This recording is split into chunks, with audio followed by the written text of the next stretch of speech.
Your life is nerdy. You're a fucking nerd. But you're on the go. Time is always against us. That's where we come in. This is the Nerdy News Hour, broadcasting around the world from the good people at the Den of Nerds. Who? Let's start the show.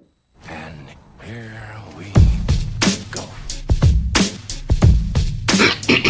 And we are live. What's up, all you awesome nerdy people? Welcome to the show. This is the Nerdy News Hour. It's like the news, but for nerds. I'm sitting down with a couple awesome nerds, as per usual. Our guest that is literally here so much, he might as well be a regular. James from the Rebel Scum podcast. What's going on, James? Uh-oh, we might have lost James. James. Oh no. I'm He's here. back. Okay. Okay, thank God. Okay, thank God. We were really worried there. But yes, how are you, good sir?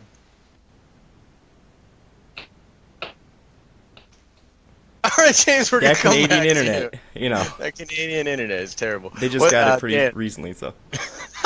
yeah, they just got the internet. Funny story. We had a conversation. Oh, now you're back. I actually don't know if I should say that you're back, because every time I do it, it feels like you're not. James is here in spirit. Look, James is here. He's just whether or not he'll actually Trust be able to add to the show. We'll see. But in either case, we'll go to Dan. Dan, Anime Dan's here. What's going on? What's Dan? up, guys? I have had a crazy week. I spent, last week I was in Philadelphia at the Astra Toy Show, so I was just playing a ton of board games, playing a ton of toys. I work at the toy store, so I'm just looking at all this crazy stuff that's come out for Christmas. I was looking around for little nerdy nuggets I could bring back, and one of them I found, we went to this little kiosk, and what they do is they turn Lego products into accessories. So you get those little light up keychains where it's like the Lego guy and his feet light up. That's what they make. They make bag tags and stuff. He was showing us his Star Wars lineup, and he was like, and keep in mind that this October, when we do holiday releases, there's going to be 3 new characters, but I'm not allowed to tell you who any of them are. So there's going to be 3 mass, commercialized characters that are going to get a whole bunch of new products, going to be in Lego sets, and they can't even say who they are. So I don't know. Does that mean Snoke? Does that mean someone we haven't seen yet who's going to be in The Last Jedi? I was pretty excited about that. Yeah, I would have followed him to a back alley and and made sure that we got that information. Find that out. But yeah, I wanted definitely. to get invited back next year, so I'm not really trying to true, hassle anyone. Yes.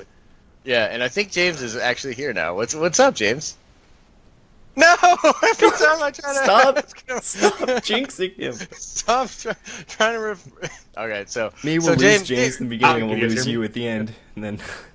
yeah, I know Full that'll cycle. probably be what happened. Well, we're having a hell of a show already, but let me just do some quick show notes real quick. So this show is now a podcast. This one. I know.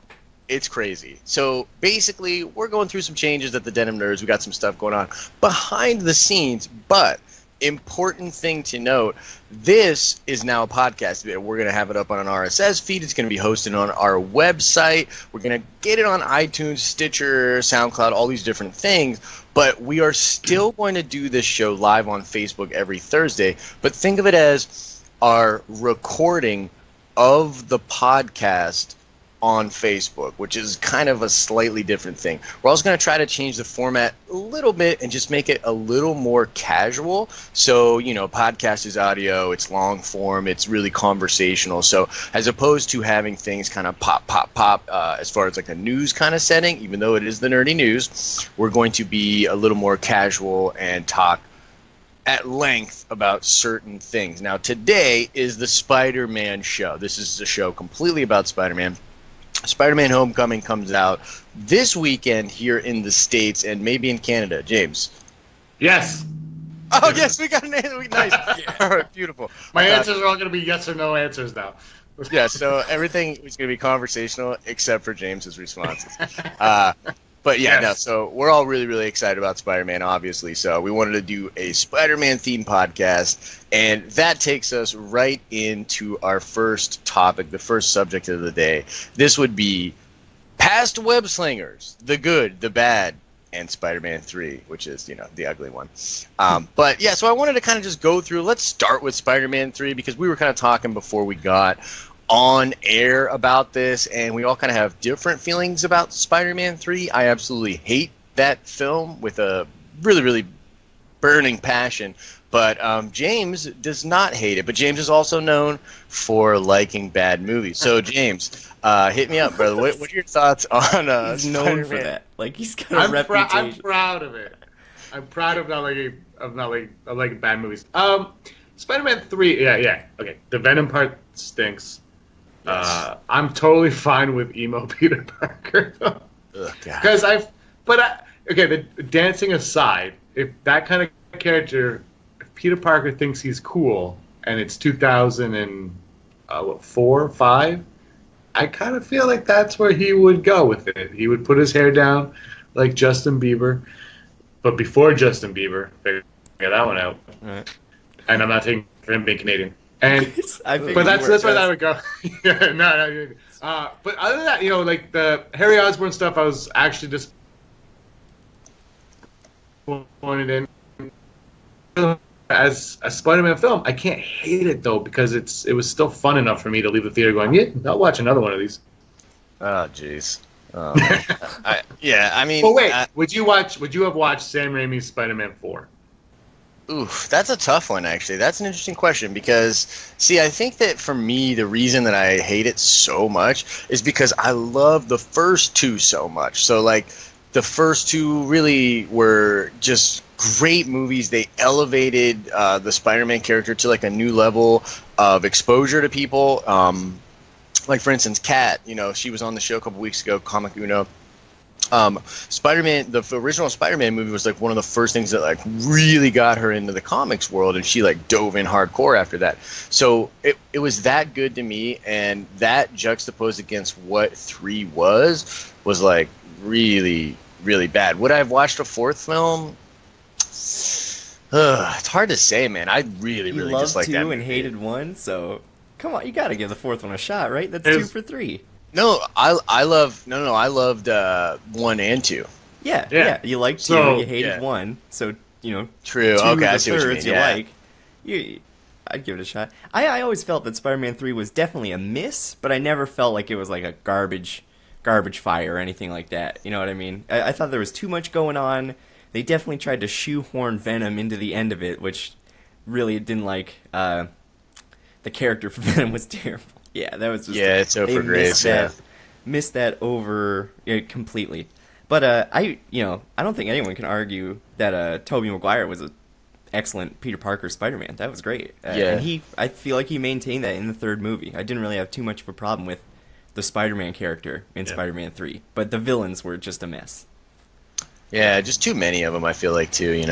The visual aspects of Sandman were pretty cool. I actually liked some of the effects they did there. But he had weak motivation, and you kind of, like, right from the beginning, you were like, oh, okay, he's just mad at Spider-Man. Meh. Yeah, I don't know. It's to me, it's definitely the ugly one. But let me ask you this: if you guys feel differently about it, then what is the ugly moments of Spider-Man on screen? Because like we've had, what is this, 5 live-action movies now? It seems like every 10 years they reboot Spider-Man. Yeah, just about. Yeah. But, I think most people liked the first 2 movies. Spider-Man 3, hit or miss with most people. And then they did that, in my mind, awful reboot of The Amazing Spider-Man and The Amazing Spider-Man 2. I thought those were way worse than 3. Andrew Garfield was not a good Peter Parker at all. He was cool. But, they had to show for 3 minutes. They had to show him like be awkward around a girl, and then teachers don't like him, and then he like pulls this weird stalker stuff where he's taking pictures of Gwen Stacy like that he from the courtyard at the school. And I was watching a review, and he had a really great point where like if this Peter Parker didn't look like one of the vampires from Twilight, that would have been a really disturbing scene. But because he's like a super fresh, 25-year-old, it's totally fine that he was doing that. Which is still not totally fine, but it doesn't make you go ugh as much. Yeah, that's a good point. Would you say those are the ugly ones for you then? Maybe that the reboot. Yeah, Spider-Man, the Amazing Spider-Man, just the tone was all over the place. It started out super dark and like, watch out, there's guns. And then it was like almost like a National Treasure goofy mystery movie through the middle of it, where he's like digging through briefcases and trying to find stuff out. And I just gotta dial in on a specific scene where Peter Parker is talking to the lizard, the scientist who is the lizard, and is like, so how would a predator find a reptile? And he's like, oh, they don't. Reptiles are at the top of the food chain. And he's like, well, they have to have a weakness. And it's just like, are you not trying to not raise suspicion at all? And it's both like, they're being so obvious that it's like, I'm Spider-Man, and he's like, I'm the lizard. And I was like, but they don't, at that point, they don't start acting like they know who each other is. And the way that the lizard discovers who Peter Parker is because as Spider-Man, he's taking pictures for the police, drops his camera, and there's a fucking sticker that says property of Peter Parker. He spends half the movie with his mask off. The big thing for Spider-Man is he doesn't want his secret identity revealed. And fucking Amazing Spider-Man doesn't care at all. He does not care. And that bothered the hell out of me. That's a good point. That scene, that scene is like an attempt to do Tarantino type dialogue in a Spider-Man setting, which doesn't work. James, what's the ugly for you while Spider-Man kicks you in the head over there? Is it Spider-Man 3 or because you love that movie? So I didn't say I loved Spider. You know what? I love all 5 Spider-Man movies, and I don't care. And I love every Batman movie I've ever seen. The ugliest Spider-Man movie for me is when I was like in grade. I think I was like 12, 11, 10. I got this Spider-Man comic book, and in it, there were pages from some weird Spider-Man movie where it looked like I made the costume as a 10, 11, 12-year-old.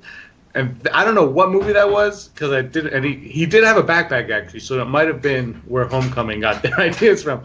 But it was the worst looking thing ever. That is my low point of Spider-Man. Is it Japanese Spider-Man? Is it Japanese Spider-Man? I don't think it. I love Japanese Spider-Man. It might have been, but I just remember as a kid, I'm like, there's a Spider-Man live action. I got really excited, and then I turned the page, and it was worse than Adam West stuff. It was like, ooh, I think it was the 70s, because I would have got that book probably in like 1990, and it probably was a few years old because I got it that there's a terrible 70s Spider-Man live action. And just for everyone who's watching, like if you guys have never seen Japanese Spider-Man, you need to check that out. Like you need to watch Japanese Spider-Man. Even just like a super cut on YouTube, but definitely check it out. Spider-Man looks just enough like a Super Sentai character, like a Power Ranger, where Japan really got to like take him and run with it. And if you don't think they gave him a giant robot, you are wrong. He absolutely gets a giant robot, and it's amazing. It was one of the things that, like, because I heard the people at Marvel were like passing it around kind of behind the scenes. Like I had heard these rumors that like some of the editors and some of the interns and stuff were like passing this around, and then all of a sudden it was on the Marvel.com website. Like they were like, yeah, we're going all in on this. This is probably a copyright problem, but Japanese Spider-Man, and yeah. So it's really cool. What about the? Let's talk about the good and the bad. Then we got kind of like the ugly out of the way. I feel like we've kind of already touched on it all. Well, it's interesting. You made a good point, Dan, and it's something that I've talked to some of my nerdy friends about. It's like I think that the Amazing Spider-Man, I really enjoyed Garfield as Spider-Man. Just his quips were a little more on. He was a little more funny, a little more swagging out when he's in the suit. But I thought Toby, despite looking like a 30-year-old in high school, was actually a much better Peter. So I feel like they've kind of gotten a little bit of both sides right with them, but not nailed it. So that's kind of my thing. I mean, obviously, like I've talked trash on the third movie. I really don't like it. I don't mind Amazing, the reboot, as much as other people. I do see your point, though, Dan, and it's like kind of gets a little off the rails. especially in the second one, the tone of that movie is all over the place, for sure. And, Paul Giamatti at the end as the Rhino for like 3 seconds was such a waste. Yes. And they put that in the trailer. That was I know. Like, no, stop it. The Rhino in that trailer caused so much speculation and hype for like the Fearsome 5 movie and the Mysterio movie and all this jazz, and now I'm sure we'll talk about that later, but I'm really interested to see, like, could you make a Fearsome 5 movie with no Spider-Man? Yeah, it's interesting. I mean, they're gonna fucking try. That's you know what I mean. It would appear like that's the case. There's always a chance. Right. Yeah. Exactly. Right. There's always a chance, and then Kevin Feige's like, ooh, you know what I mean? So, what about our favorite moment? What's your favorite moment from Spider-Man on the screen so far? James, let's go to you first, man. Me first? It's probably the very first Spider-Man. When he's going like this and he's trying to figure out how to use his webbings, which I think James Cameron came up with the webbings in his biological, right? That was James Cameron, because I was in Cameron's script. I remember hearing the rumors way back. Okay.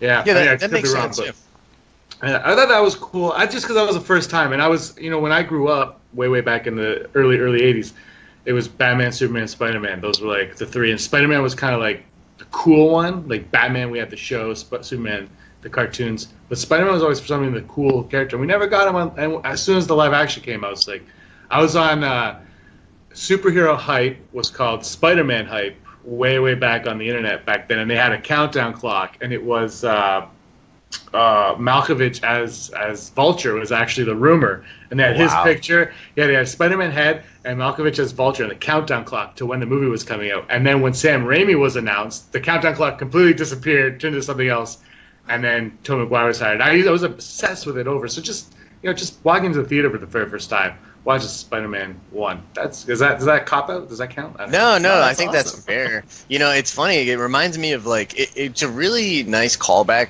because I think that part of the problem for me with a lot of these superhero movies these days is this would have been great in the 90s when we were just happy to see it. And I think that's kind of the thing. Like, when these movies were first kind of being introduced, the hardcore fans were just so excited to see a live action version of it. Yes. Because we had only gotten, up to that point, the closest to realism we got would be like Alex Ross or, Frank Quitely kind of art, like that kind of hyper realistic art. And to make the jump from that to the actual screen was so cool and big enough. For me personally, my favorite moment is the Mary Jane kiss in the rain, the upside down kiss. I was a fairly young dude, and I don't even think Kirsten Dunst is that, great looking. But that scene was hot, man, and it really I was like, dude, way to go, Peter. There's this part in the comics where, Mary Jane says, "You've hit the jackpot," you know what I mean, with me and Tiger, and it's dude, I felt like that was the moment where it's dude, he hit the jackpot, Tiger. You know what I mean? That was and talk that was about really a cool. pop culture spin-off there, because what cartoon show hasn't spoofed the upside down Spider-Man kiss? I think more than anything from that series of movies, that scene has become pretty iconic. Yep, I'd agree with that. Dan, what's your favorite moment? Is it the Venom? Yeah, easy, yeah. No, it's definitely Spider-Man 2, Dr. Octopus on top of the train. That action sequence was killer. Doc Ock is one of my favorite Spider-Man villains. I love it when villains are super smart and super strong. And the tentacles were just badass when he comes up and he's got that trench coat on and he's just boom, boom. That was amazing. I was like, yeah, they did Doc Ock justice in this one. So that was my favorite part. I'd have to agree with that. Yeah, that's Spider-Man 2 is such a good film. It's really just is. Top to bottom. Yeah. And they basically just remade Superman 2, which was the best. Right, essentially. But it made it better. It's so good. He borrowed from it, that's what I mean. But such a great film. It's one of my favorite superhero films still today, even though we've had 900 of them afterwards. Yeah. It's still up there. Yeah, I'd agree. It's right up there for me. Once again, though, that's kind of why the 3 is so bad. Is because I felt we're on a roll here. Definitely. This is epic.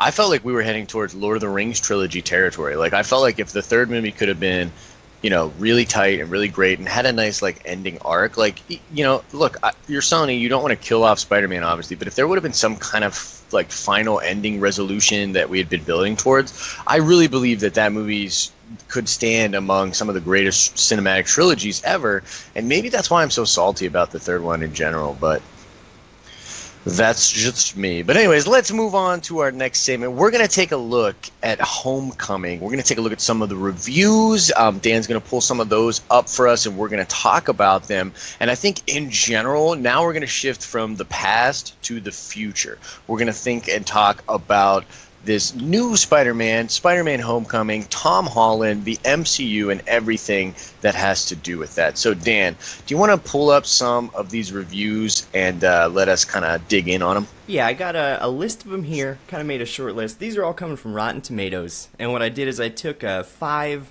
positive reviews and 5 rotten reviews, and I thought it might be fun to kind of like, if you're listening, you know, if you're watching this, you're watching us live, thank you very much, feel free to like write these down or find your own favorite ones from Rotten Tomatoes. And I thought it'd be really cool to watch the movie and then almost like a checklist, see like, do I agree with this? Do I agree with that? Do I agree with this? It'd be pretty neat. Something to note, there were 9 rotten reviews total and I think 101 positive or fresh reviews. So overall, it's very much liked. It's certified fresh. Right. So let's start with some good reviews. This one comes from Brian Lowry with CNN. He's one of their top reviewers. He says, just as the character's primary goal here is about proving himself, in terms of Marvel injecting a rejuvenating vitality into its wayward wall crawler, Spider-Man Homecoming clears that bar and then some. So he's saying it's a really good revamp of Spider-Man. That gives me good feelings. Yeah. It's CNN, though, so it's fake news. Oh, I was going to say that. Boom. You can't say that. You're Canadian. You don't get to say that. I'm watching you from up here. Well, yeah. Very nervously, I imagine. Yeah. I would, all right. I can see you guys from my balcony. I'm scared. Kenneth Turin from the LA Times says, against considerable odds, Spider-Man Homecoming finds its pace and rhythm by the end. So I don't know if he thinks that it's maybe rushed at the beginning or it's a little slow to start. A lot of these are saying, you know, some of the ones I didn't pick because they were just the same thing, went on about how it's, you know, it is an origin story. It's a bit of an origin story. So I think that fact alone could make it feel a little slower in the beginning. Sure. Yeah, that's interesting. Katie, I don't know. I feel good about it. Katie Walsh from the Tribune News Service says it delivers eye-popping spectacles in spades, but it's the characters that make it count. Beautiful. Couldn't have asked for something better than that. That sounds awesome. It may have taken 15 years and 3 reboots, but Spidey finally has a decent villain. That's Tom Glasson from Concrete Playground website. They have some pretty good reviews. But we not. Say that again, What was James? that? What was that, Darth Vader? So Huh? I don't know. He's kind of discounting Doc Ock and the previous villains in that. So right. That's what I I'm saying, yeah. think the Vulture looks badass from the trailers, so I'm very excited to see him. Is he going to be better than that Spider-Man 2 Doc Ock? We'll have to see. He looks pretty smart. I think he's going to be a clever villain. And our last positive review here, this comes from Steve Persall at the Tampa Bay Times. He says that Homecoming does the improbable, successfully rebooting a reboot of a trilogy that did the job well enough a decade ago. It's a movie that could be unnecessary, but isn't. Right. No, that's pretty cool. And that's the last one you said, right? That's the last positive review. Yeah, I've got a couple of rotten ones we can go through. But overall, on these positive ones, what do you guys think? Do you think is that giving you a good lens? Yeah, into man. it? It's giving me some good vibes for sure. I mean, so there's some little hints. Like, I love positive reviews that still kind of throw a little bit of shade. So I'm kind of getting that maybe pacing is a slight issue. Yeah, you know, the fact that maybe the film's unnecessary, but, you know, kind of proves itself as necessary. That's kind of cool to hear. I mean, yeah, There's almost an issue of clutter right now with Spider-Man movies, just because there are 5 Spider-Man movies. I don't think there's 5 of another. Maybe Superman at this point has 5 Superman movies, but besides him, I don't know if there's 5 feature films of another superhero. Batman.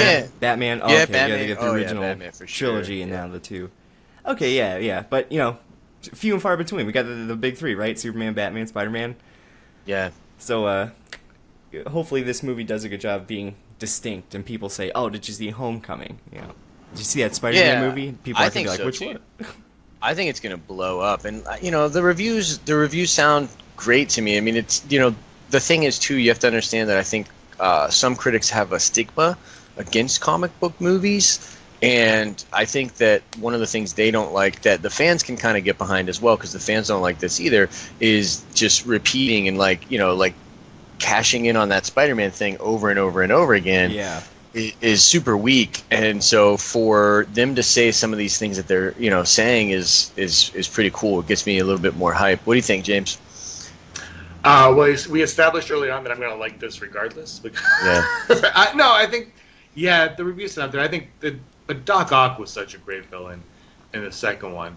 I'm excited to see Michael Keaton, what he's going to do with this and the Vulture, because like I said, the first Spider-Man villain was supposed to be the Vulture with Malkovich way back. So we'll see how that one goes. Oh man, you're cutting out. Am I frozen again? Yeah, a little bit. Yeah. I asked if I was frozen again. Oh, you said we lost you on your question about losing you. Yeah. Oh yeah. No, I'm really excited for it. Those reviews just I don't think I want to hear these negative ones. I want to hear let's get into some negative ones here. This one was really interesting. It was right up at the top of the list. The review was a Spider-Man movie trapped in an Iron Man movie, and then they gave it a rotten review. But that was pretty much it, and I couldn't really derive any meaning from that. That really didn't mean anything to me. I was like, I mean, I know Tony Stark's in it. There's some cool technology, but like, what does an Iron Man movie mean, and what does a Spider-Man movie mean? I don't know. But yeah, that's weird. I mean, I get it, but it's it said 2 superheroes in it, so good review. Roger Moore from Movie Nation says cute, space, nothing more. That's it. 3-word Roger review. Moore. Roger Moore, always such a douche. Always. Boom. Like, he's just literally always a douche. Like, he's just that guy at the party, or like that guy in your group of friends that like, look, you're going to walk out of, you, viewer, are going to walk out of Spider-Man Homecoming, and everyone's going to be hyped, probably. And then there's going to be one guy in your circle of friends that goes, yeah, I don't know. And you just call him Roger Moore, slap him, and just slap him in the face. I didn't know we were in Movie Nation. Last I checked, this was America. All right. I know, right? This one says, it's from John DeFore at Hollywood Reporter. He says, hang in there, true believers. Maybe it'll get better the second time around. What the fuck? Sounds like he's a mean? Spider-Man fan, and he still didn't think this delivered. And this is a third time around. What time around does he want it to get better? I think he means the second Homecoming movie. Yeah, but, or does he mean the second viewing? Maybe. Right? Yeah, I know, right? He's gonna love it. He sounds very bitter. So those were some of the shorter snippets. Now here's some negative reviews that actually have some substance to them. James, I'm gonna mess this up. Berardinelli. James Berardinelli from Real Views says the movie lacks inspiration. Even the big twist is more worthy of a suppressed chuckle than a dropped jaw. It's like something pulled from a bad soap opera. Wow. So, big negative on the... Apparently there's a twist that does deliver. I didn't even know there was a twist. That's crazy. I don't know. Maybe it'll be the twist from Trouble, and Aunt May is actually Spider-Man's mom. I know. Yeah, Trouble, for those of you who don't know, a legendary Mark Millar book that you should definitely go check out. Dan and I were talking about this the other day. Quickly becoming an inside joke at the Den of Nerds. Yeah, it is a deep cut. It's a deep cut we didn't even know existed. And Dan might cover it in a What the Fuck video, so we're going to... So keep in mind, keep that title in mind, the Trouble comic book line. Anyway, Robbie Collin from Daily Telegraph UK, he says, a little of the new Spider-Man went an exhilaratingly long way in Captain America Civil War last year, but a lot of him goes almost nowhere in this slack, spiritless solo escapade. Wow. Dude, you gotta wonder sometimes. When I hear reviews like that, it just feels so out of touch with what these other reviews said that you have to wonder, like, did this guy's cat get hit by a car before he went into the theater? Like, eaten by spiders, and he was super bitter about it. Yeah. A bunch of spiders came along. This huge like tarantula came out and ate his cat. Holy. Yeah. You know, I don't know. yeah, because we just read that review that said it was an eye-popping spectacle, and there were even some negative reviews that say it's all flash and no substance. So I don't know how it can be slack and spiritless and an eye-popping spectacle at the same time. I don't know. It's kind of to each their own. If you went into it expecting a summer fun superhero movie, you know what I mean? Like, Right. how bad can it be? And by the way, too, just so that everyone knows how Rotten Tomato works, you can say negative things in your review. Your review does not have to be like a 10 out of 10 or whatever for it to be certified fresh. You can give a fresh review to Rotten Tomatoes, and I literally think at about the 50-50 mark. If you are literally 50-50 on a movie, but you just kind of feel like it's still probably a decent film or whatever, you can give it a fresh score. So what's funny to me is even within the fresh, there's probably people that had things they didn't like about it, which clearly we heard in some of the reviews. And what's funny to me too is like the negative reviewers seem to go the full opposite way. It's like they can't just say it's rotten. They have to say it's rotten. You know what I really think it is, and I could be wrong, but I feel like they're like, well, there's only going to be about 10 rotten reviews for this film. I'm going to be one of those 10. People are going to check it out because of that. I got to make this sound real shitty. And, that's all, like these contributors all have their own, columns or websites that they write full reviews for, and these are kind of just the snippets they submit to Rotten Tomatoes. And some, like a sub note, I didn't put all of them on here because it would take forever, but I couldn't find anyone who gave it a perfect score. So none of the fresh reviews were like a 5 out of 5 or an A+. But there were some 3.5s out of 4s. There were some B pluses. There were some pretty positive ones. And even the negatives, I didn't see a 0 out of 5. I saw a 2 out of 5. I saw a 1 out of 5. But nobody was like, this is garbage. There's no point to it. The last review I want to read for you is Mick LaSalle from the San Francisco Chronicle. He's one of their top reviewers. He says, the movie breaks no new ground, and action sequences that were intended to be thrilling, such as an epic battle on the Staten Island ferry, that's the big trailer scene we've all seen, just sit there on the screen, incapable of stirring a single pulse, but content in their competence. I don't know, that ferry fight in the trailer got me kind of hyped, so, you know what I mean? I immediately disagree with that. Yeah, I mean, that sounds like something you say about a Transformers movie. You know what I mean? Yes. Like it's like, oh, that all that flash is just there, and it doesn't. And it doesn't even mean? Really, because how the first time you saw Optimus Prime transform from a truck to a robot was sick, and then after that it was like, okay, they're doing it. Okay, they're doing it. Okay, they're doing it. Just enough moving parts.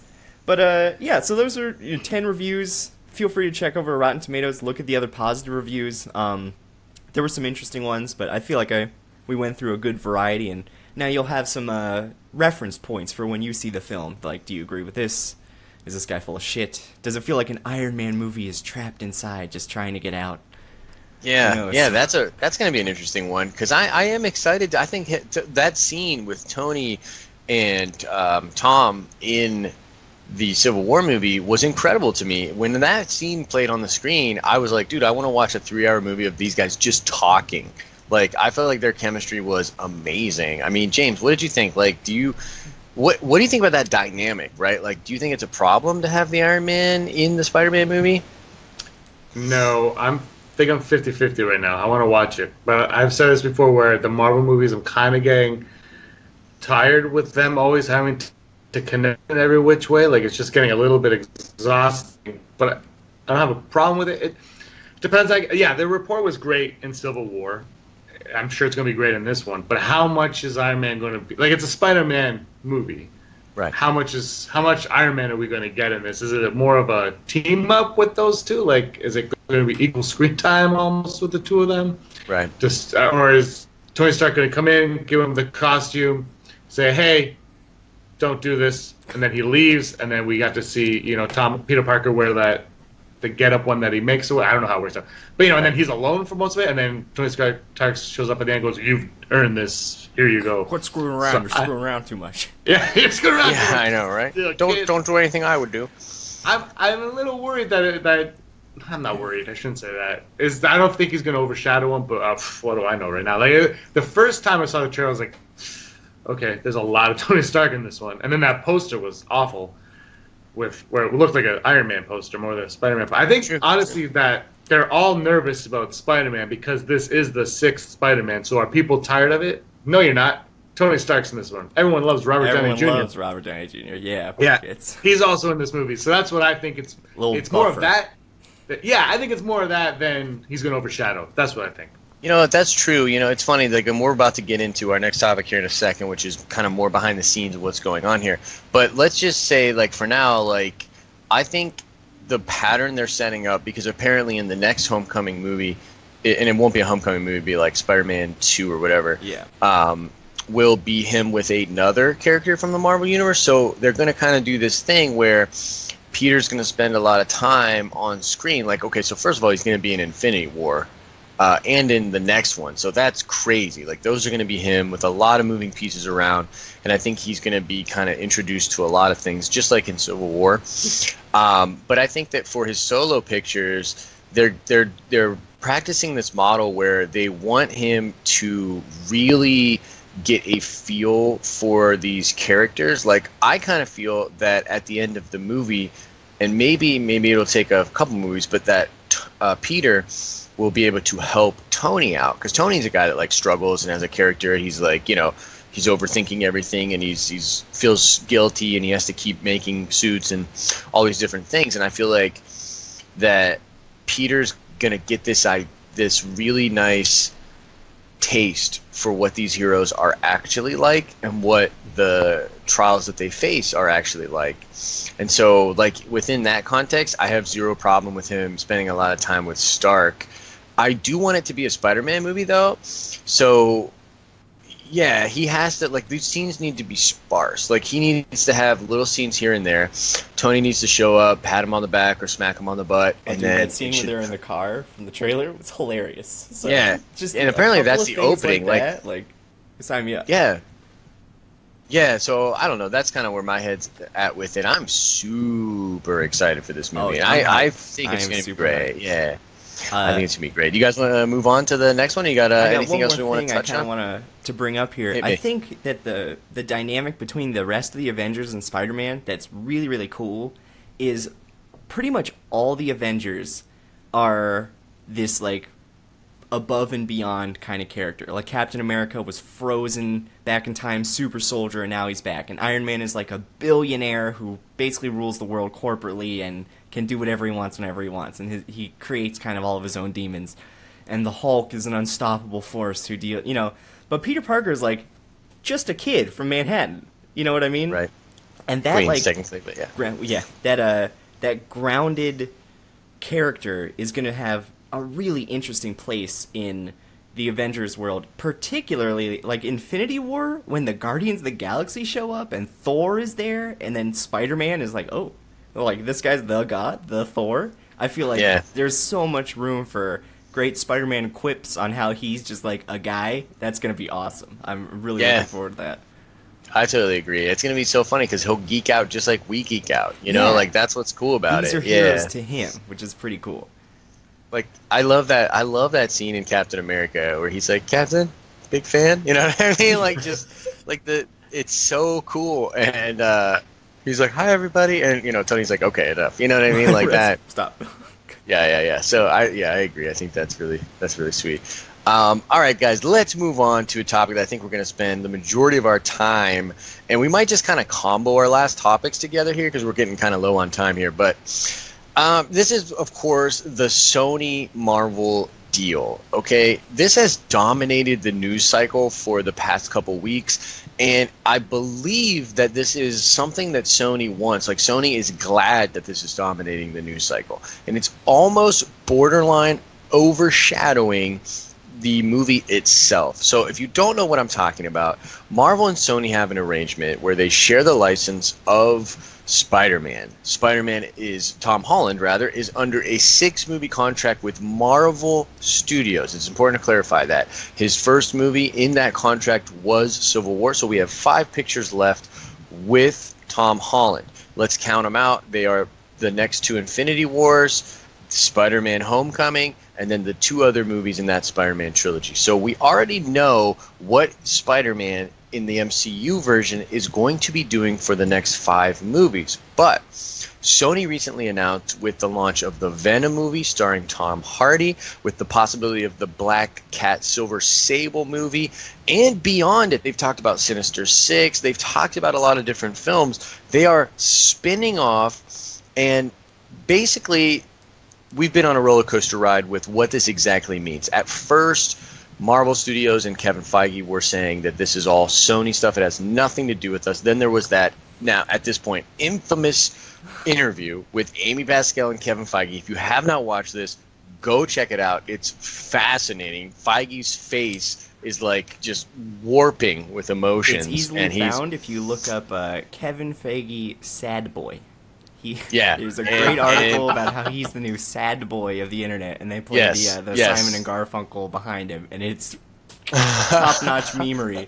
That's awesome. Hello, yeah, the darkness, memes were my so old strong. friend. Oh my gosh, and I can't imagine what it's like for them. And then so Amy, in that interview, Amy Pascal, who is as a Sony person, essentially says, well, yeah, they're in the same universe, and I think the problem here is she's talking about story-wise and like things that don't have necessarily to do with contract, and Feige is talking about something he's built, for like 20 movies. That's like this essential part of their brand, and there's a lot of confusion out there as far as like, is Spider-Man going to show up in these Sony movies? Is the Sony Marvel universe connected to Marvel? Even if Marvel says it's not connected, is it seemingly connected if Tom Holland appears in them both? And so there's been a lot of whack-ass stories coming out where we are left as fans to really wonder and speculate.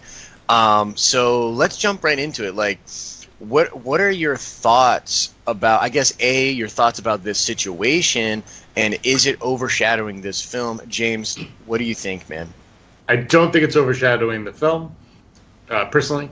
My overall thoughts are, I don't care, because honestly, I just make your Venom movie, make your Carnage movie, make your Sinister Six movie, put Tom Holland in there. Like, what's fire him or sue them? What do they care? They just don't mention time. And Netflix shows, you have Daredevil and all that stuff, and yeah, they're all Marvel, but they're separate from the films. They're not going to cross over, but they could just every once in a while be like, yeah, the Avengers, and then they move on. Agents of S.H.I.E.L.D. is like, Marvel, and like they can live in the same world, and it doesn't have to be exhausting like it has been for me the last couple of times, where you're just like, hey, guess what? Spider-Man might find out. No, he won't, and then you move on from it. And for me, I don't see a problem with it. Like, it's, it's funny. I like the example. Yeah, I like the example of the Netflix shows and the MCU, because I think that's a super good point, because it's really one-sided. Like, Feige's been so weird about this. Like, if you ask, it's all connected, right? That was their big thing when Agents of S.H.I.E.L.D. came out. It's all connected. But it's a super one-sided relationship. Like, none of the movie stars go to the shows, except Sam Jackson, because he's a freaking boss. But none of them go to these TV shows. It's all the shows referencing things that happen in the movies. And look, it's so ambiguous with the Netflix shows that I think Sony could similarly get away with that. Like, if they just talked about the godlike figures, or those crazy elitists in their suits with their magic weapons, like, is that a breach of contract? I don't really think so. So it's possible that they just do it, and who cares? Or they just do Spider-Man because they own Spider-Man, so they can do whatever they want with him. And Marvel's not gonna get rid of Spider-Man because he's too lucrative. He sells, and they make all the profits off the toys. I read. So right. Where's their complaint really gonna lie if you throw Spider-Man in a Venom film? Yeah. I don't know. Dan, what do you think? Is this overshadowing the film? What do you think's happening with this right now? And also, do you think that Sony's taking advantage right now? Like, do you think that Sony's being super clever with the way they're handling all of this? I don't... in my mental timeline here, what we had is Kevin Feige definitively said the Venom movie is in a separate universe. Tom Holland Spider-Man will not be in there, but it looks like a great movie. It's going to be a good movie. And then Tom Holland himself said it would be awesome to work with Tom as Venom in the Venom movie, but it happens in a different universe, so I really don't see that happening. So from Marvel, it seemed the consensus was, and Feige, knowing, is like, no, they're separate. And Tom's like, from what I've heard, they're separate. That can't happen. And then in this interview, we had someone from Sony said, there's always a chance, there's always a chance. And I don't know if that's just them being confused, but I don't think so. I feel like Amy is definitely high enough up where she had to have known that these were separate, that there wasn't going to be an interconnection in the future, if there wasn't going to be an interconnection in the future. So could this be some secret side project that Sony has to get Spider-Man in there? I don't know. And if they are doing that, it seems like Tom has no idea of it right now, or he's being very, very playing the game and not saying anything about it in a Marvel-style interview. I don't think that's what's going on. I think that's a little too comic book backroom business dealing. I really don't think that's kind of tinfoil. Yeah, I don't think that's the competitive angle they're going for. What I think is happening is if it was on purpose, they were just doing it so that people would talk about it more. So people will talk about the Venom movie a little more. There's a tiny possibility, even though there's not really a possibility. People are still going to hype and speculate about it, and anything people say about the Venom movie is good for the Venom movie because, as opposed to Spider-Man Homecoming, they're definitely going to need a little more help to get that one to pop off as much as this has. Right. So I really think it's kind of it's probably just a confusing answer in an interview. You know what I mean? I think that's it and nothing more. I really don't think we're going to see Tom Holland in the Venom movie. If they do put a Spider-Man in there, which they're full liberty to do because it's a Sony character, they might just have a suited Spider-Man and not do Peter Parker. I think that's true. what they do. They kind of allude that it is the same Spider-Man, but not show his not Tom Holland face. That's fair. Yep. Let me allow me to put my tinfoil hat on for a second. I wish I literally had one next to me. Yeah, I might props. do that now. But yeah, so let me just put my tinfoil hat on here because I like to kind of speculate about these things. But here's why I think it is a little more than just miscommunication. So I think the Sony Marvel deal here's the timeline as far as I understand it. Before any of this stuff was announced, Amy came out in an interview and said something like, and this was months ago, something to the effect of, yeah, that deal was unprecedented and it may never happen again. Right. Okay. Now, when she came out and said that, everybody was like, wait, what do you mean? Like, this isn't a permanent thing? And then, like, some questions happened, people had to field, things to reporters and different things, and the reports were that, yes, that there's nothing final for the contract after these 5 movies, and that the relationship's not necessarily in jeopardy, but it's not shored up. So that's the first thing that happened. Then I saw some pictures, actually something that predated that's not contextual to the story, but I think that it kind of is that picture in Atlanta with Tom Holland, the Russo brothers, Iron Man, Feige, and there was this really carefully calculated picture that came out on social media with all of them together. And the thing is, those are all Marvel people, and then Tom Holland, and not like actors and I'm talking like big time Marvel people like Feige, the Russo brothers, the guy that plays Happy, who I'm currently blanking, Jon Favreau. Jon Favreau was there. These are Disney super players, okay? And they're shooting, Infinity War, but why is Favreau there and why is Holland there in this kind of a setting? It really felt like to me they're planning something, they're doing something that's pretty big in scope, okay? So then after that, they announce the Sony movie with Tom Hardy in the middle of the press tour for Homecoming. Why would they do that? They can wait. You know what I'm saying? In fact, you can make the argument that it would be better for them to see how this movie did and then do it, right? So then after that, we have all these questions going on. Everything's happening. They're on the press tour. There's Amy Pascal and there's Kevin Feige. This announcement was made by Sony. What do you think people are going to ask them about? You know what I'm saying? And so the questions get asked, and Amy gives that response in that setting, and Feige doesn't necessarily play ball, but he certainly didn't reprimand her or set the story straight right then and there, which leads me to believe that there were some talks going on about the possibilities of all of this, And look, it feels like a Hollywood power play. But now, tinfoil hat off. James, what do you think? Am I totally crazy? No, and I think Marvel, Disney, all of them would be dumb not to just let Tom Holland's Spider-Man appear in those other movies, because like they're going to make all the profits off the toys anyway. The character is going to live on. If those movies stick and are god awful, then you have a problem, right? Then people are like, "Oh, Spider-Man's bad again," but then you could correct it by having him back in your universe in a good movie that you could control, and the toys are still going to sell. I don't know if they make the profits off the Venom toys or not, but people are going to buy Venom toys when this movie hits with Tom Hardy. And Tom Hardy, I don't think, is going to do a bad movie. I just don't think. Oh yeah, it might not be the best movie. I think he's incapable of putting in a bad performance. That's the thing. So something will be memorable from this, and I just think it makes so much sense to just, you know what, they're going to do it. Let's tag along for the ride, grow our Spider-Man, even though it's their Spider-Man, but he's really the Marvel Spider-Man. Let's grow him. Just let him be everywhere. Like, he could be the next Iron Man. Robert Downey Jr.'s, he said he's going to, hang it up when he gets ridiculous or whatever. So maybe Tom Holland's your next guy on board. And he's a kid. He's, 20? So he's got years ahead of him to go. That's, I think, the ticket. I think that the play is, and this is why I think that it's more than just, bad timing or whatever, is because I think the play for Marvel is Holland. I think not only do you have the time with him, but especially considering the possible restructure we might be looking at post-Infinity War, Spider-Man is the guy for your moral fiber. Like, he can be the moral fiber and foundation of what the next stage in all of your heroes look like. Like, he should be the leader, arguably, the leader of the new Avengers when that new team gets assembled post-Avengers 4.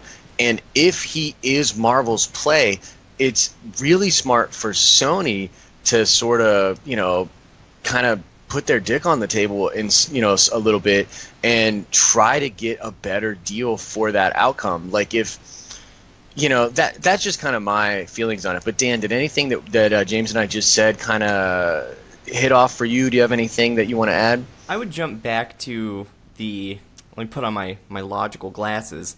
And go back I hate to that, your logical glasses. I hate them. The timing of that announcement, like, why would they announce it in the middle of the Homecoming press tour that they have a Venom movie? Because you're in the middle of a super popular press tour, and millions of people are listening to you. That seems to be a reason in and of itself to be like, also, the Venom movie, just so you know, remember that guy who's integral to the Spider-Man story? That's coming too. And now everyone who's hyped about Spider-Man is also listening about Venom. That alone is enough of a reason that I could see someone breaking the news then. And then it just, back to me, without spinning off into some, I'm not going to say conspiracy theory, but to some, pretty stretched kind of a theory, I'm just going to say that it seems very logical to make that announcement then, and that there was a little bit of miscommunication in that interview. And even, like, if you talk to, the last sad boy, Ben Affleck, he was just like, his response for that whole interview was like, just, don't do an interview and not have anything to say. That was it. He just, like, didn't have anything prepackaged to say. The other guy was talking. He just didn't have anything to say. So his face looked sad. And, it was easy to meme.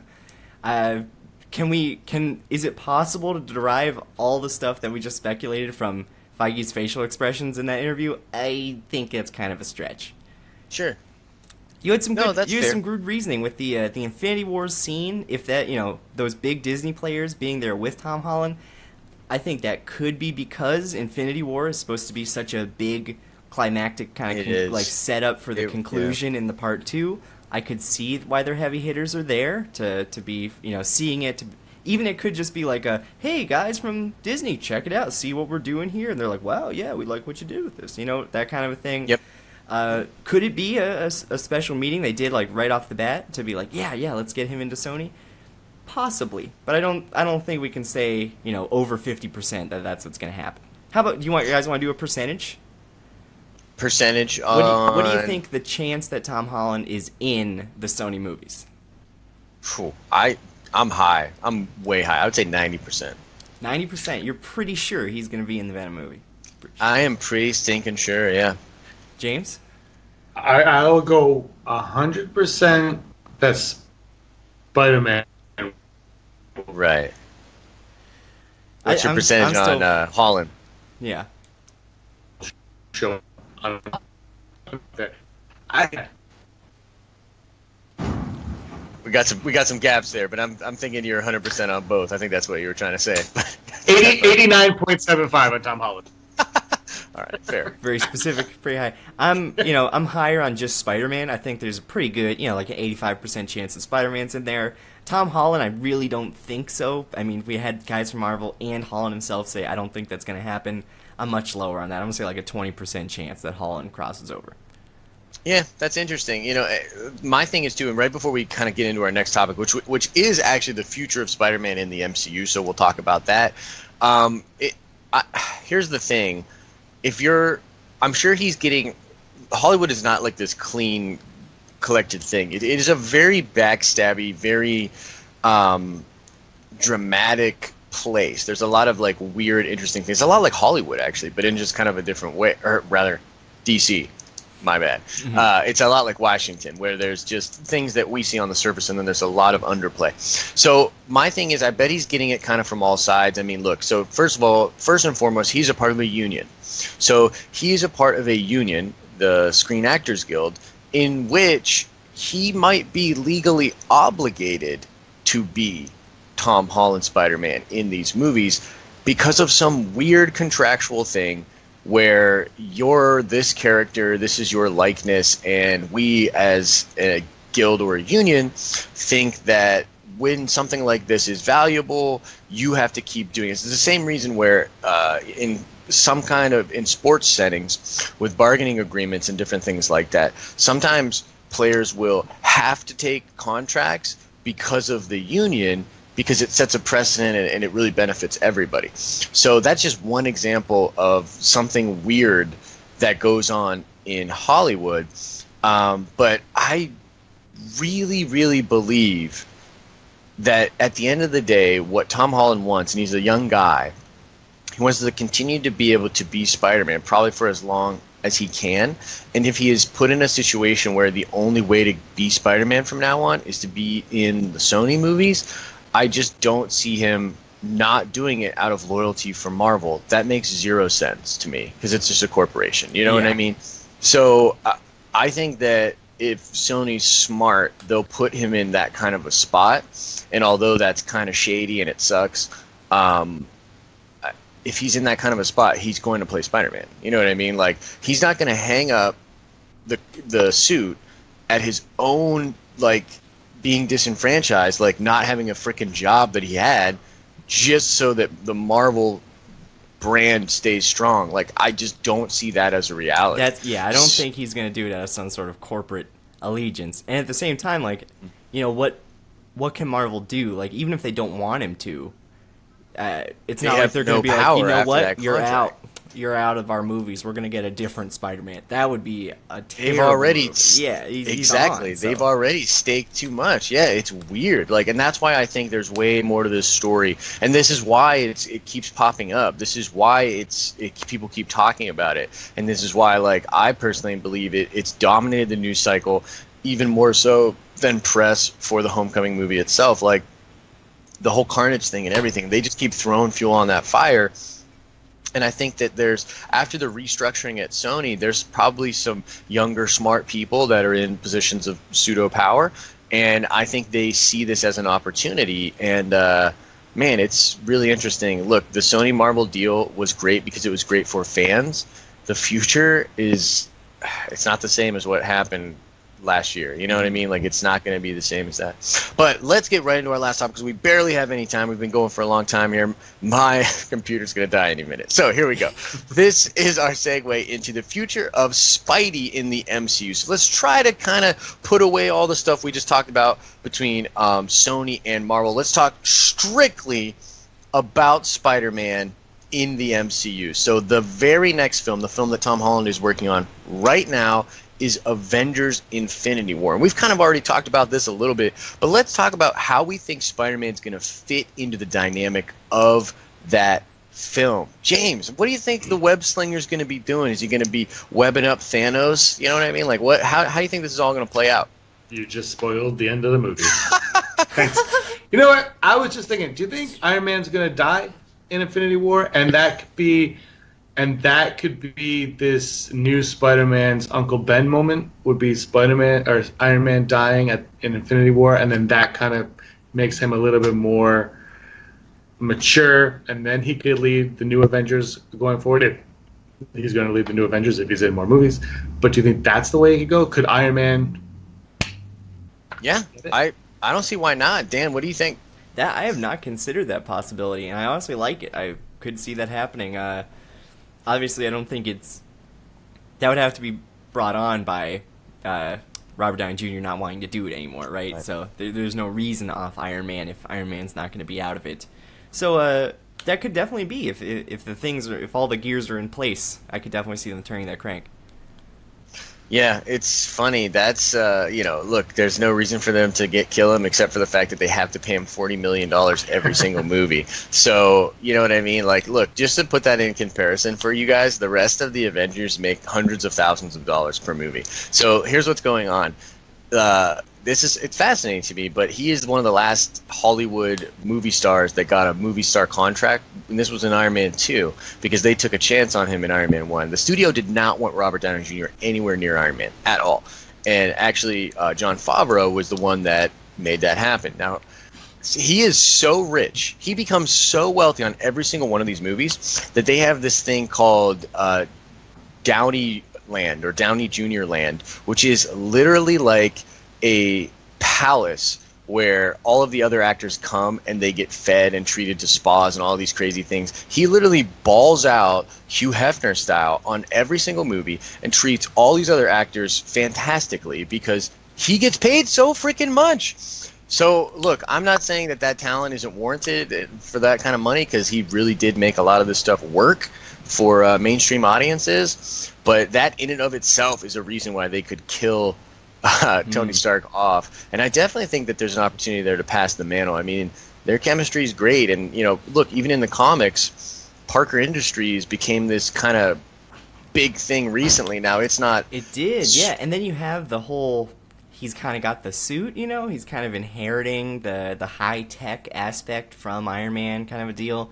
Yeah, now that I should think about it, they really are kind of. It could be a good setup for that. Good call, it could definitely be a good set. Yeah. Yeah, good call, James. Yeah, I definitely don't want him to die. But I mean, so what do you think? Like, is he gonna be? Because he doesn't stand a shot. Like, look, let's be frank, none of these guys really do. Thanos and the Black Order should just trounce them all. And I think that at the end of the day, Infinity War is going to be this real crazy shift where Thanos just whoops them all and takes all the stones. But like in that kind of a setting, like, how do you think Peter Parker plays into that story, Dan? See, I've had some nerves about Infinity War because I'm kind of worried. I don't know if they're going to be able to capture the magic of the first Avengers movie. The first Avengers movie hit it so perfectly, and I'm just thinking about how, the big attack happens on the big city. It's time for the big flashy action. And what did they do? The Avengers they fought as a unit. It was awesome. We got to see some combo attacks. And then they all split up, and we got to follow them doing their thing throughout the fight. So I'm like, there's 13? There's 12 to 13 heroes that are going to be in Infinity War. So are they going to split up, and we're going to have to keep track of 12 different things? I don't think so, but I'm really not wanting it to just be like, split up, gang, and they split up into groups of 2, and it's the same thing, but now there's teams, and we get to look at groups of 2. I mean, it's going to be okay, but I really want to see something like the first Guardians of the Galaxy movie, where we really get to feel these characters sliding into the team and bringing their unique aspects to it. Maybe they're off-put by each other at first, and then through some really cool hijinks or something. Like, it's for Spider-Man to do something, for Thor to be like, wow, yeah. It's going to have to be really unique and essential Spider-Man. So that's the kind of stuff I want to see. I want to see Spider-Man earning the respect of these more-than-men characters on the Avengers, and I want to see him doing it with Spider-Man style, with like with a quip, and then other Avengers laugh. How about that? Someone laughing at a Spider-Man joke in the movie would be awesome. They don't do that because it's always just Spider-Man, the bad guy, and he's kind of quipping for you, the audience, but like no one's there to hear it. So it'll be really cool for people to be there to hear it and actually be like, "Lol, this guy's hilarious." Yeah, I mean that's an interesting kind of play out. You know what I'm reminded of, and I want to address the chat too because we got some good comments here. But I am reminded of Avengers versus X-Men towards the end of that series.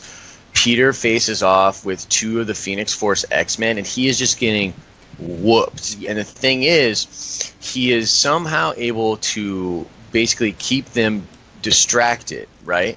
And he's just continuing. He's like won't stay down. He won't stay down. He keeps getting up, and Colossus keeps smashing his stupid spider face over and over again. And Peter just won't give up. He won't do it, and that is really his greatest power. It's like his will and his he just.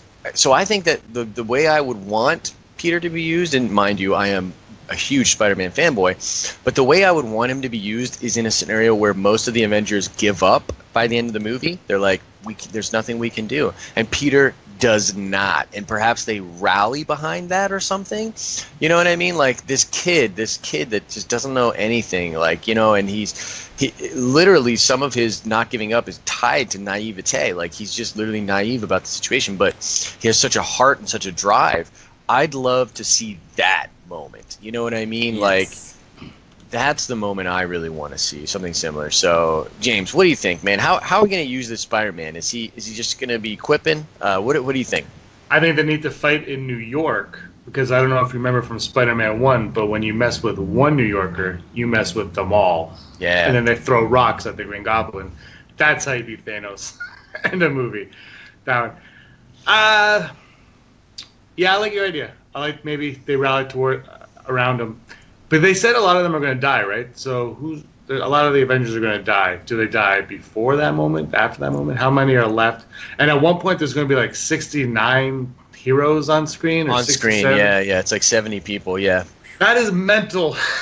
Yeah, look, there's so much about this movie. I feel like we're talking about Infinity War through the lens that just is impossible to get the scope of this, right? So, we're talking about it and we're saying things like, well, this can't be here. We want this to be there. And, look, this movie is I think it's literally going to be so different than anything else we've ever seen that we might just be so off base. You know what I mean? Possible, yeah.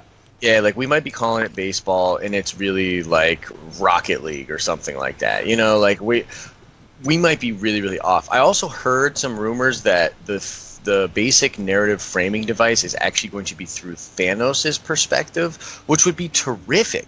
Like, if it's Thanos' perspective going around and taking all these gems, and then we have scenes kind of, fit in there where the Avengers are noticing these things happening. Perhaps the Guardians are the first to notice it, and, Thor or something is the first to notice this or that. And we get warnings, and everyone comes to Earth, and we're like, hey, look, this is happening. We need to prepare. I think that'd be really cool, but I think it could be useful to use Thanos as the almost main character of the movie. What do you guys think about that? I would definitely think that that's the right way to go, because otherwise how do you juggle all the characters without separating them into more groups like you were saying? Like that would just be annoying and frustrating for the fans. So if you're following Thanos, like Indiana Jones' adventures of trying to find the gems, filling up his guide. That would be really interesting. I like that. Yeah. I don't know if, you know what I mean? Like, with so much star power, with all their big players in the same movie, would they put the majority of the screen time on the CGI villain? I don't know. I don't know if they're going to do that. It's a fair point. Yeah, it's a totally fair point.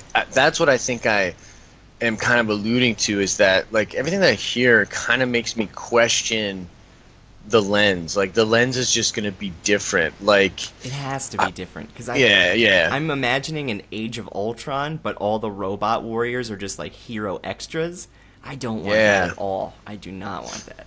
That's true. We don't want to do that opposite thing. I mean, look, the drone thing has become such a staple of the superhero genre thing, and I think that it would be a mistake for them to 22 movies in not utilize the character moments from these characters that we've really grown attached to. So I do think there's going to be stuff in there that's character moment, character driven.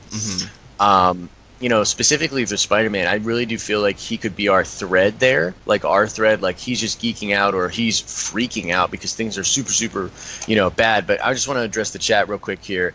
Mike says Captain America, Steve Rogers is going to die, and Tony will have to make amends with Bucky as the new Captain America. I actually do think that's going to happen. Maybe not in Infinity War 1, but I think Bucky is the next in line for sure. What do you think about that, James? What do you think? Bucky, next Cap? Yeah, and he's signing like a 9-picture deal, right? Yeah, that's the thing. His contract's longer than all of them. I think it makes most sense. Then you keep the Captain America going. Chris Evans gets to go on and make his little indie films.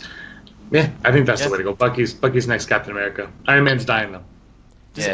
I'm spacing on the actor for Bucky. Does anyone know? Sebastian Shaw, I think. Sebastian Stan. Yeah, Shaw was Darth Vader. Oh man, no, I knew that. He did great. I really liked him in Winter Soldier. I mean, I don't think anyone didn't. I think he kind of stole the show almost for the scenes he had. So, you know, people will take that transition fairly well, I think. Yeah. And a little side Akbar, I do think that a cool way to take the Captain America films is you could do a couple movies, maybe even a trilogy, about that mantle being fought against by Falcon and Bucky. They already have a rift between them. It could be very interesting for Falcon to say, I'm Captain America, and Bucky to say, no, I'm Captain America, and like the fight for the shield, you know what I mean, could be really, really cool. I want to touch on something Scott Campbell said. Infinity War, Thanos shows up, symbiote stowaway on the ship, gets loose by the end of the movie, hooks up with Spidey at some point. Infinity War 2, Spidey uses and loses the symbiote, leading into the Venom movie. Now, here's the thing. That's not completely unsubstantiated. There were rumors out there that the Venom symbiote is going to show up in Infinity War, which if that's the case, then Feige and Pascal in that interview has a whole new context. Yeah. Because Feige's like, bitch, shut your mouth. Like, we're not supposed to be talking about this shit right now. You know what I mean? Which is interesting. It could also explain why Sony announced the Venom movie during this press tour. So, look, that is a big rumor. I haven't really touched it because it's super unsubstantiated, but I've heard it from multiple different people. So, yeah, let's talk about that just really briefly. What do you think about that, Dan? Like, symbiote being introduced in Infinity War. Good idea, bad idea? Bad idea. Why? Enough. I mean, you know, like we said, we don't really know the scale here, but pump the brakes already. Jesus Christ. We got the Guardians, we got all the Avengers, we have everyone they've ever talked to, we got Hawkeye's grandpa, we got everyone in this damn movie already.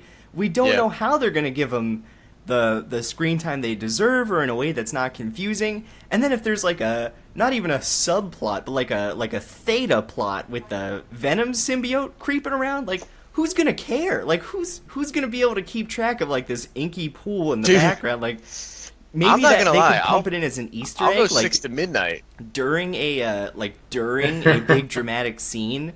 It's just an Easter egg, and you see like the black thing drip down a pipe, like in the background of Thanos' ship or something like that.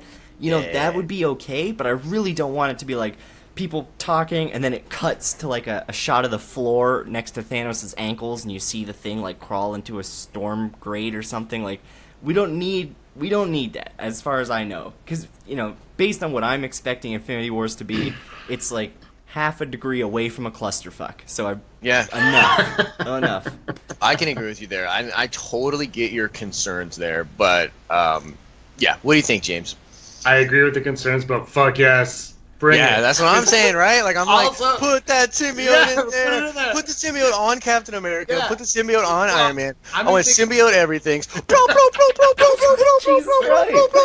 could make so much sense if Peter Parker's Spider-Man doesn't feel like he's up to a god, to Captain America, to the Hulk, you know, to any of this, and then there's a symbiote there, and he's like, well, this is one way for me to be on their level now, and that's how he gets into the Venom, and that's how it draws out. I think that can make a lot of sense, but I have no idea how much screen time Spider-Man's getting, because, like you said, Hawkeye's grandfather needs the screen time that he deserves. Yeah. Yes, it's interesting.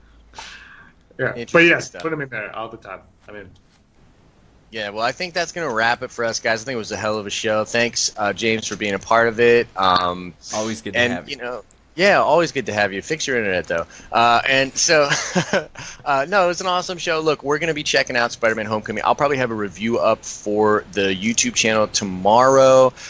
We have a lot of cool stuff coming to the Den of Nerds, stuff that's kind of happening behind the scenes. Can't really talk about it, but please go subscribe to the YouTube channel if you're watching this and you like it. Not only can you catch this video if you missed part of it, if you just came in late, you can watch the full video on YouTube, but you'll also be able to watch a ton of other cool videos that we do on there. We love nerdy things. We love nerding out with you guys about nerdy things, so go check that out.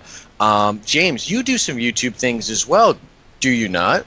I do have a Star Wars podcast YouTube channel called the Rebel Scum Podcast. Check that out. Hit the subscribe button. You can hit that notification bell if you want. If you don't, that's fine too. The thing that's cool about the Rebel Scum podcast, and the reason I think they have 2,000 subscribers and we're stuck at 1,500, is that they give $3 American dollars to every one of their subscribers. So when you hit subscribe, reach out to James personally and ask about your $3. I got mine through PayPal, which was really cool. Yeah.